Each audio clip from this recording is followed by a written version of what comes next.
मधुबन के बाबा, मधुबन के बाबा मुरली वाले, आपका क्या कहना,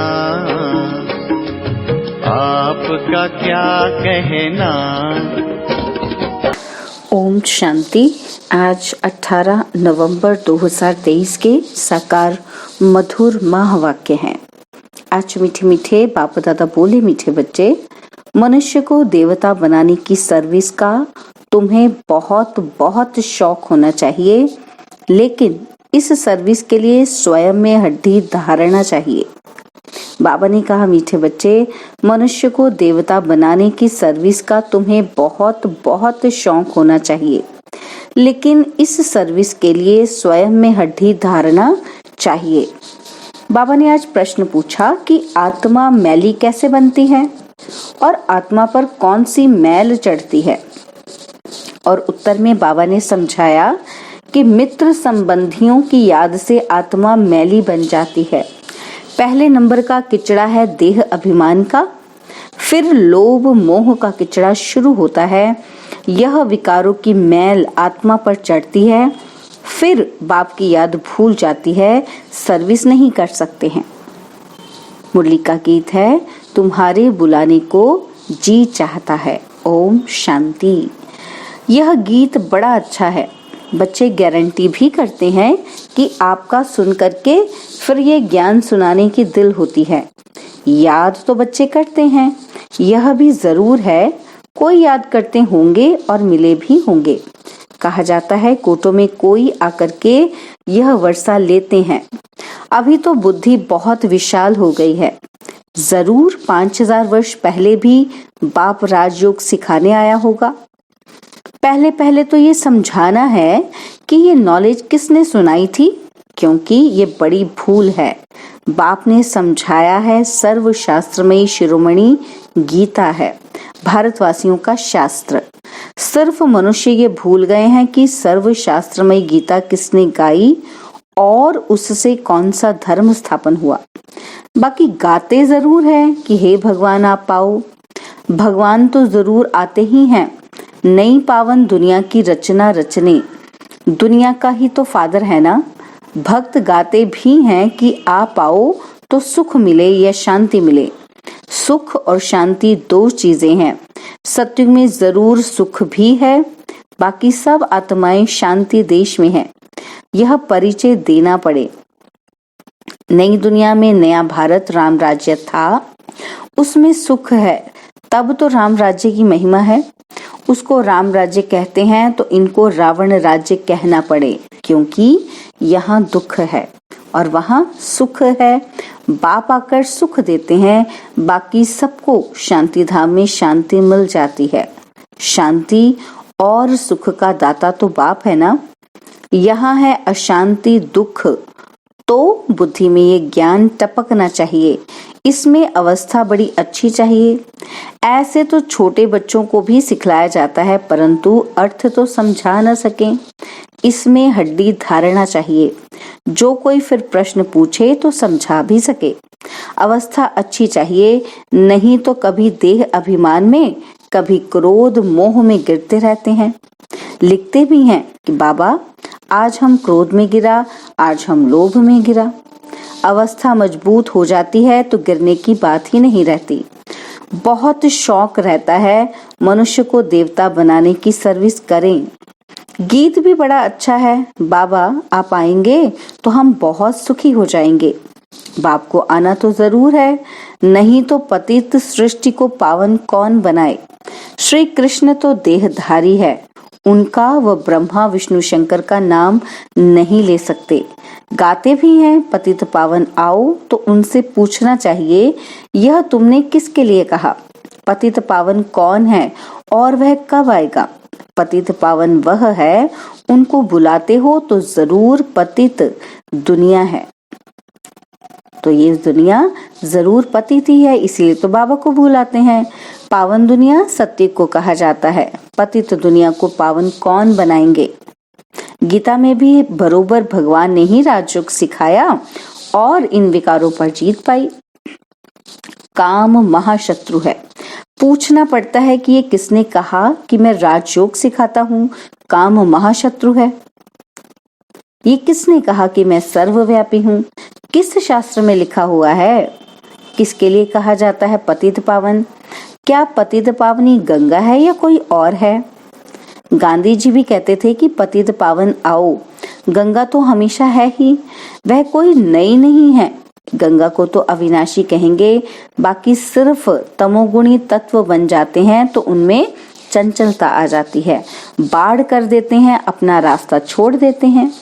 सतयुग में तो बड़ा रेगुलर सब चलता है, कम जास्ती बारिश आदि नहीं पड़ सकती, वहां दुख की बात नहीं।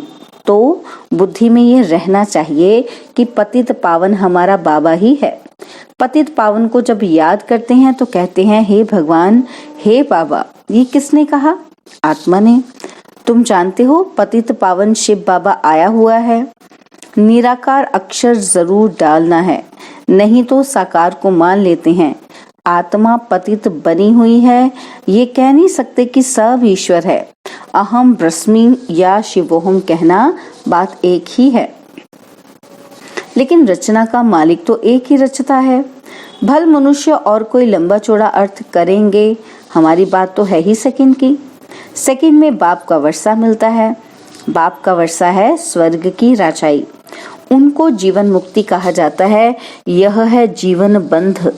समझाना चाहिए बरोबर, जब आप आएंगे तो जरूर हमको स्वर्ग का मुक्ति, जीवन मुक्ति का वर्षा देंगे। तब ही लिखते हैं मुक्ति जीवन मुक्ति दाता एक है। यह भी समझाना पड़े। सतयुग में है ही एक आदि सनातन देवी देवता धर्म, वहां दुख का नाम नहीं, वह है ही सुख धाम।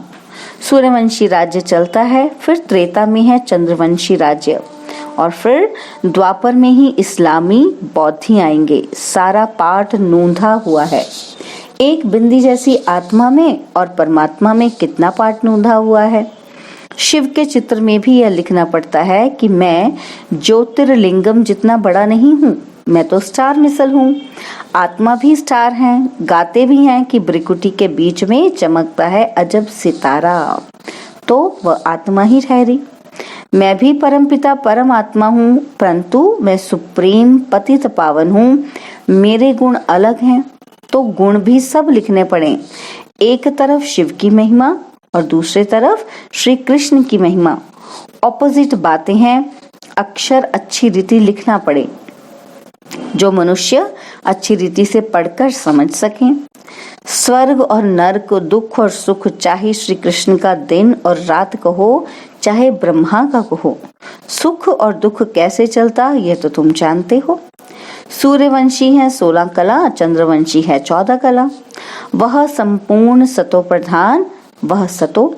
सूर्यवंशी ही फिर चंद्रवंशी बन जाते हैं। सूर्यवंशी फिर त्रेता में आएंगे तो जरूर चंद्रवंशी कुल में जन्म लेंगे, भल राजाई पद लेते हैं। यह बातें बुद्धि में अच्छी रीति बैठानी चाहिए। जो जितना याद में रहेगा, देही अभिमानी होगा तो धारणा होगी। वह सर्विस भी अच्छी करेंगे, स्पष्ट कर किसी को सुनाएंगे। हम ऐसे बैठते हैं, ऐसे धारणा करते हैं, ऐसे समझाते हैं, ऐसे ऐसे विचार सागर मंथन करते हैं औरों को समझाने के लिए। सारा समय विचार सागर मंथन चलता रहेगा। जिनमें ज्ञान नहीं उनकी बात तो अलग है, धारणा नहीं होगी। धारणा होती है तो सर्विस करनी पड़े। अभी तो सर्विस बहुत बढ़ती जाती है, दिन प्रतिदिन महिमा बढ़ती जाएगी। फिर तुम्हारी प्रदर्शनी में भी कितने आएंगे, कितने चित्र बनाने पड़ेंगे, बहुत बड़ा मंडप बनाना पड़े। यूं तो इसमें समझाने के लिए एकांत चाहिए। हमारे मुख्य चित्र है ही झाड़, गोला और यह लक्ष्मी नारायण का चित्र। राधे कृष्ण के चित्र से इतना समझ नहीं सकते कि ये कौन है। इस समय तुम जानते हो कि हमको अब बाप ऐसा पावन बना रहे हैं, सब तो ऐसे संपूर्ण नहीं बनेंगे। आत्मा पवित्र होगी, बाकी ज्ञान थोड़े सब धारण करेंगे। धारणा नहीं होती तो समझा जाता है यह कम पद पाएंगे। अभी तुम्हारी बुद्धि कितनी तीक्ष्ण हो गई है। नंबरवार तो हर क्लास में होते ही हैं, कोई तीखे कोई ढीले, यह भी नंबरवार हैं। अगर कोई अच्छे आदमी को 3rd ग्रेड समझाने वाले मिल जाएं तो वह समझेंगे यहाँ तो कुछ है ही नहीं। इसलिए पुरुषार्थ किया जाता है कि अच्छे आदमी को समझाने वाला भी अच्छा दिया जाए। सब तो एक जैसे पास नहीं होंगे। बाबा के पास तो लिमिट है। कल्प कल्प इस पढ़ाई की भी रिजल्ट निकलती है। मुख्य 8 पास होते हैं, फिर 100, फिर है 16,000 और फिर प्रजा। उनमें भी साहूकार गरीब सब होते हैं। समझा जाता है कि इस समय यह किस पुरुषार्थ में है, किस पद को पाने लायक है। टीचर को तो पता पड़ता है। टीचर्स में भी नंबरवार होते हैं। कोई टीचर अच्छा है तो सब खुश हो जाते हैं, ये टीचर पढ़ाते भी अच्छा है, प्यार भी अच्छा करते हैं। छोटे सेंटर को तो बड़ा तो कोई टीचर ही बनाएगा ना, तो कितना बुद्धि से काम लेना पड़ता है। ज्ञान मार्ग में अति मीठा बनना है। स्वीट तब बनेंगे जब मीठे बाप के साथ पूरा योग होगा तो धारणा भी होगी। ऐसे मीठे बाबा से बहुतों का योग नहीं है, समझते ही नहीं। ग्रस्त व्यवहार में रहते बाप से पूरा योग लगाना है। माया के तूफान तो आएंगे ही। कोई को पुराने मित्र संबंधी याद आएंगे, कोई को क्या याद पड़ता रहेगा। तो मित्र संबंधियों आदि की याद आत्मा को मैला कर देती है। किचड़ा पड़ने से फिर घबरा जाते हैं, इसमें घबराना नहीं है। यह तो माया करेगी, किचड़ा पड़ेगा ही हमारे ऊपर। होली में किचड़ा पड़ता है ना। हम बाबा की याद में रहें तो किचड़ा नहीं रहेगा। बाबा को भूलें तो पहला नंबर देह अभिमान का किचड़ा पड़ेगा। फिर लोभ मोह आदि सब आएंगे। अपने लिए मेहनत करनी है, कमाई करनी है और फिर आप समान बनाने की मेहनत करनी है। सेंटर पर सर्विस अच्छी होती है। यहाँ आते हैं तो कहते हैं हम जाकर प्रबंध करेंगे, सेंटर खोलेंगे। यहाँ से गए खलास। बाबा खुद भी ये कह देते हैं, ये सब बातें तुम भूल जाएंगे। यहाँ तो भट्टी में रहना पड़े जब तक समझाने लायक हो जाएं। शिव बाबा का तो सबसे मीठा कनेक्शन है ना। समझ सकते हैं किस प्रकार की सर्विस करते हैं। स्थूल सर्विस का इजाफा मिलता है अवश्य। बहुत हड्डी सर्विस करते हैं, परंतु सब्जेक्ट तो है ना। उस पढ़ाई में भी सब्जेक्ट होते हैं, तो इस रूहानी पढ़ाई के भी सब्जेक्ट्स हैं। पहले नंबर की सब्जेक्ट है याद, पीछे पढ़ाई, बाकी सब है गुप्त। इस ड्रामा को भी समझना पड़ता है। यह कोई को भी पता नहीं कि 1250 वर्ष हर एक युग में है। सतयुग कितना समय था, अच्छा वहाँ कौन सा धर्म था, सबसे जास्ती जन्म यहाँ किसके होने चाहिए। बौद्धि इस्लामी आदि इतने जन्म थोड़े ही लेंगे। किसी की बुद्धि में ये बातें नहीं हैं। शास्त्रवादियों से पूछना चाहिए कि तुम भगवानुवाच किसको कहते हो। सर्व शास्त्र में शिरोमणि तो गीता है। भारत में पहले पहले तो देवी देवता धर्म था। उनका शास्त्र कौन सा? गीता किसने गाई? श्री कृष्ण भगवानुवाच तो हो न सके। स्थापना और विनाश कराना तो भगवान का ही काम है। श्री कृष्ण भला कब आया, अभी किस रूप में है? शिव बाबा के ऑपोजिट श्री कृष्ण की महिमा जरूर लिखनी पड़ेगी। शिव है गीता का भगवान, उनसे श्री कृष्ण को पद मिला। श्री कृष्ण के 84 जन्म भी दिखाते हैं, पिछाड़ी में फिर ब्रह्मा का एडॉप्टेड चित्र भी दिखाना पड़े। हमारी बुद्धि में जैसे 84 जन्मों की माला पड़ी हुई है, लक्ष्मी नारायण के भी 84 जन्म जरूर दिखाने पड़े। रात को विचार सागर मंथन कर और ख्याल चलाना पड़ता है। सेकंड में जीवन मुक्ति मिलती है। इसके लिए हम क्या लिखें?